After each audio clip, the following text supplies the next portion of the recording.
नित्यं नितपादस्पर्शं सर्ववेष्टितं चुंबितं पुण्यस्थानं सरालिसितं तं समाधिस्थमूर्तिं नमामि गंगागिरियोगिराजम्।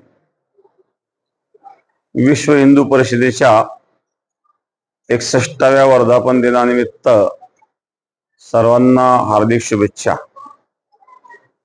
1964 साली म्हणजेच आजच्या गोकुळाष्टमीच्या मुहूर्तावर मुंबई येथे प्रसिद्ध संदीपनी आश्रमातून पूज्य स्वामी चिन्मयानंद यांच्या अध्यक्षतेखाली देशातील विविध संप्रदायांचे आचार्य, धर्मगुरू, प्रमुख संत, महंत, तत्वचिंतक यांच्या उपस्थितीमध्ये जन्माष्टमीच्या पावन पर्वावर विश्व हिंदू परिषदेची स्थापना झाली आणि या विश्व हिंदू परिषदेची एक मुख्य उपलब्धी म्हणजे सर्व संप्रदाय, सर्व संत या सर्वांनी मिळून एक व्यासपीठावर आणि आलेत।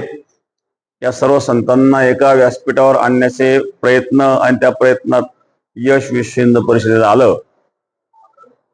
त्याचमध्ये गोरक्षणाकरता जागरण आंदोलन, धर्मांतरांच्या बाबतीमध्ये एकात्मतेच्या दृष्टिकोनातून एकत्रित यात्रेचं आयोजन, श्रीराम भूमी मुक्ती आंदोलन, अमरनाथ यात्रा, श्रीराम सेतू रक्षा आंदोलन, अशा प्रकारे गेल्या 61 वर्षापासून विश्व हिंदू परिषदेच्या योजनेतून 8 लाख हिंदू बांधवांना सनातन धर्मात परत आणण्यामध्ये विश्व हिंदू परिषदेला यश आलेलं आहे। तसेच 50 लाखाहून अधिक हिंदूंना धर्मांतर होण्यापासून वाचवण्यात आलेले आहेत।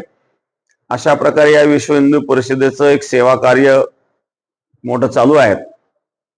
या माध्यमातून शोषित, वंचित, उपेक्षित असा मागासलेला जो समाज आहे त्या समाजाला जोडण्याचं काम विश्व हिंदू परिषदेच्या माध्यमातून केलेलं आहे। अशा समाजाला, दुर्लक्षित समाजाला सन्मान देण्याचं काम देखील विश्व हिंदू परिषदेच्या माध्यमातून केलेलं आहे आणि धर्माचं रक्षण करण्याकरता एक मोठं संघटन 61 वर्षापासून हे चालू आहे।